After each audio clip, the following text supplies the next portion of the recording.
Olá, pessoal. Espero que esteja tudo bem com vocês. Hoje a gente vai ter mais uma aula. O assunto da nossa aula de hoje é sobre gametogênese. Eu vou dividir essa aula em duas partes, certo? Para ficar melhor para a gente desenvolver ela todinha ao percurso. Então, pessoal, gametogênese nada mais é do que o processo de formação de gametas. Sabemos que a gente tem os gametas masculinos e gametas femininos. E a gametogênese é todo o processo de formação desses gametas, desde o início, né, até o processamento até chegar no processo de fecundação. Então, gênese, pessoal, significa formação, origem, e gametas. Então, daí que vem esse nome. A gametogênese, pessoal, ela ocorre nas gônadas. Uma coisa que vocês não podem esquecer de jeito nenhum é que ela ocorre nas gônadas. A gente tem gametas masculinos, que é caracterizado pelo processo de espermatogênese. Esse processo ocorre lá nos testículos, certo, pessoal? Na glândula chamada testículos. E nos gametas femininos, o processo de formação dos gametas é caracterizado pelo nome de ovulogênese, que ocorre lá nos ovários. Então, pessoal, antes da gente adentrar no assunto mesmo em si, a gente precisa entender um pouco sobre o sistema genital masculino e feminino. Não tão profundamente, mas pelo menos onde é classificado cada parte do, do sistema genital, certo? Então, o sistema genital masculino, ele é caracterizado principalmente para a produção de espermatozoide, para que tenha-se a reprodução da espécie.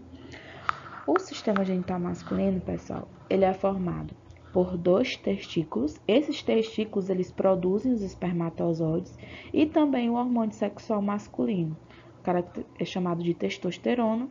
E os testículos, pessoal, fica abaixo fica alojado já no escroto. Tem também dois epíditos, dois ductos diferentes, ou dutos também são chamados, dois dutos ejaculatórios, uma uretra, pênis, glândulas anexas, que são as próstatas, duas glândulas vesiculosas, também chamadas de glândulas seminais, e duas glândulas puberais. Certo, pessoal? Então, os espermatozoides produzidos nos testículos, eles passam para os epídimos e lá fica armazenado até serem eliminados pela ejaculação, certo? No caso do sistema genital feminino, ele é caracterizado por produzir gametas femininos, secretar hormônios sexuais, certo? Assim como também receber os espermatozoides para ocorrer a fecundação e dar origem a um novo ser. O sistema do genital feminino, ele é caracterizado por dois ovários. Esses ovários eles são responsáveis pela formação dos ovócitos e pela produção dos hormônios sexuais femininos, certo, pessoal? Que é o estrogênio e a progesterona. É composto também por duas trompas uterinas, também são chamadas de trompas de Falópio ou de ovíparos, que são condutores que vão desde a região do ovário até o útero, certo, pessoal? O útero é onde vai ocorrer o desenvolvimento embrionário, cuja parede que tem aqui, ela vai descamar durante a menstruação. Temos também a vagina, que é a estrutura que recebe o pênis durante a relação sexual. Temos a válvula, que é uma estrutura externa do sistema genital feminino, certo? Também é chamada de genitália externa. E é formado pelos grandes e pelos pequenos lábios, que são dobras adiposas de pele.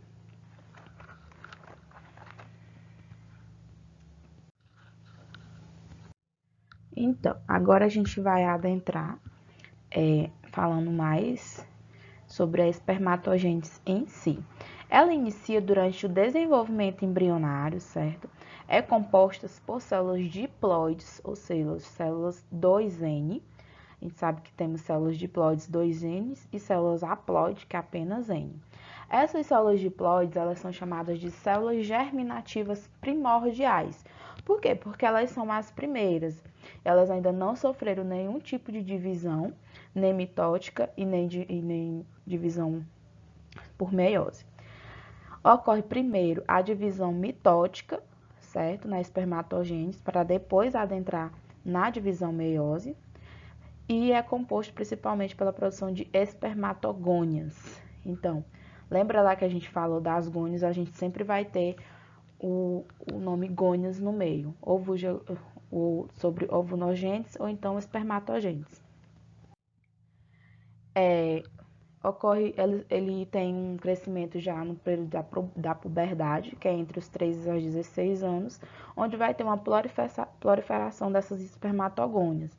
E a partir daí, o rapaz ele já pode iniciar o processo da vida sexual dele e assim pode até fecundar um homem. Aqui é um simples modelozinho, onde a gente tem as espermatogônicas 2N, ocorre a mitose, certo? Depois ocorre o crescimento sem divisão, que é lá onde eu falei para vocês que a gente vai ter as células diploides 2N. Ocorre a meiose 1 e depois vem a meiose. Aqui a gente tem o processo de espermatogênese, certo? Que eu trouxe aqui para vocês. Ele é caracterizado por 4 períodos, diferentemente do processo de ovulogênese, que é apenas 3. A gente vai analisar um por um. No caso aqui, de 2 em 2. O primeiro deles, que a gente tem que saber, é o período germinativo. O período germinativo, ele ocorre já lá, como eu falei, no processo de puberdade, certo? Onde tem a produção de hormônios e tudo. A gente vai ter células germinativas diploide, 2N, certo? Até então, elas vão dar origem a 2 células diploides ainda, que é por meio de mitose, certo? E a partir daí elas vão para o período de crescimento.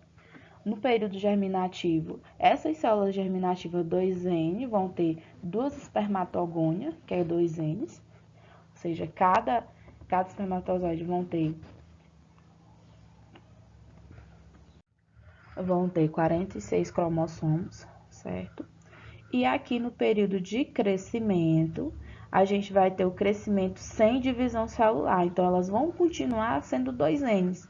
Elas não vai ocorrer nenhum processo de divisão celular. Aqui, nesse período de crescimento, pessoal, é um período em que a célula ela vai apenas crescer, ficar grande, bem grande, para depois ocorrer o processo de divisão celular, que já é no período de maturação, que é chamado de espermatócito 2. Aqui você já pode observar que aqui só tem um N, ou seja, não tem mais 2N, certo? Aqui já são células haploides, não são mais células diploides. E no período de maturação, eles vão dar origem, temos dois espermatozoides aqui, os cromossomos vão ter, cada um tem 46 cromossomos, dando origem a 4 espermatite, N, cada uma com 23 cromossomos. E aqui a gente tem um período de diferenciação. Esse período de diferenciação, pessoal, é mais para quê? Para eles parar, aqui não são mais nenhum tipo de célula, certo? E eles já vão ter a característica de espermatozoides, certo? Então, aqui eles já estão no ponto para ocorrer o processo de fecundação.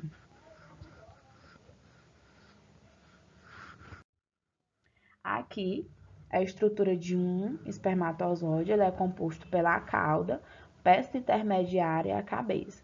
Temos aqui essa cauda, certo? Temos aqui na parte intermediária várias mitocôndrias, que essas mitocôndrias é responsável pelo processo de energia, ou seja, dá mais energia para esse espermatozoide se movimentar. Temos o núcleo e o acrossomo aqui na parte da cabeça. Agora a gente vai falar um pouco sobre a ovogênese ou ovulogênese, certo, pessoal? Pode ser um dos dois nomes. Ela inicia no período embrionário, certo? A divisão por mitose também ocorre e temos a formação das ovogônias diploides, certo? E durante o período de crescimento, a gente vamos ter os ovócitos primários, que no caso, bem que vocês podem observar aqui na figura, do lado direito, temos um nomezinho aqui, ovócito.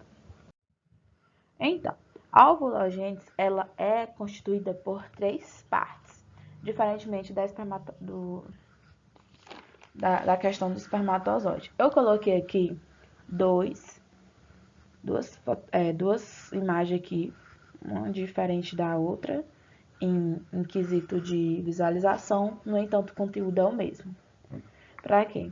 Porque pode ser que algumas pessoas tenham maior facilidade de entender uma imagem e outra maior facilidade de entender outra imagem. Vamos lá. Eu subdividi, assim como eu fiz com a questão dos espermatogêneses. A ovogênese, como do mesmo jeito da espermatogênese, a gente tem a célula germinativa 2N, diploide, ocorre a mitose, certo? E a gente vai ter as ovogônias, células ainda que não sofreram nenhum tipo de divisão celular. E aqui, depois ocorre o processo de mitose, divisão celular, onde a gente vai ter ainda células ovogônias, período germinativo, ou seja, aqui. No período de crescimento, vai ocorrer o crescimento sem divisão celular, assim como lá na espermatogênese, certo? Aqui não vai ocorrer divisão celular nem nada, apenas a célula vai crescer. Depois, a gente vai para o período de maturação, onde vai ocorrer a meiose 1, certo? Isto é a meiose 1 e a meiose 2. Na meiose 1 vai ocorrer o processo de divisão celular, onde a gente vai ter apenas um ovócito, certo? E um glóbulo polar.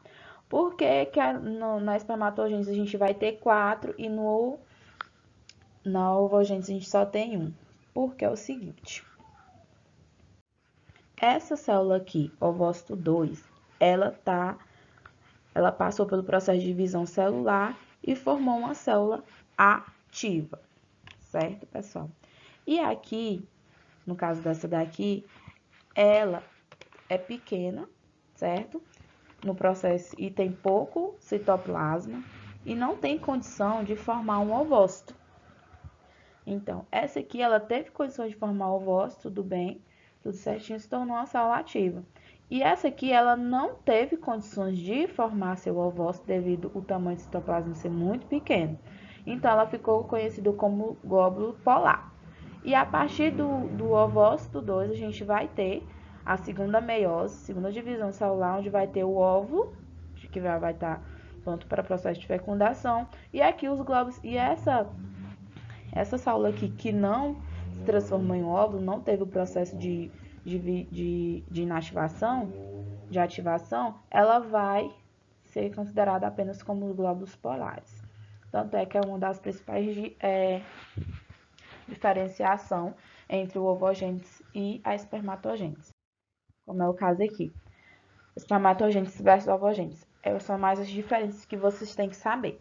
Na espermatogênese ocorre durante a vida toda. Na ovogênese termina na menopausa, a mulher. Na espermatogênese, o processo é contínuo. Na ovogênese é um ciclo reprodutivo.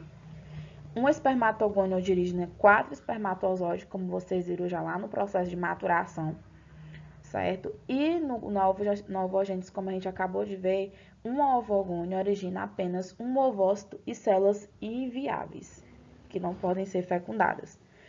Na espermatogênese, a gente tem um espermatozoide, é pequeno e móvel. No ovogênese, o óvulo é grande e ele não tem mobilidade. Na espermatogênese, os espermatozoides podem ser com 23 X ou 23, pode ser 23 meninas e 23 meninos. E no ovogênese, o gameta feminino sempre vai ter 23 cromossomos, certo?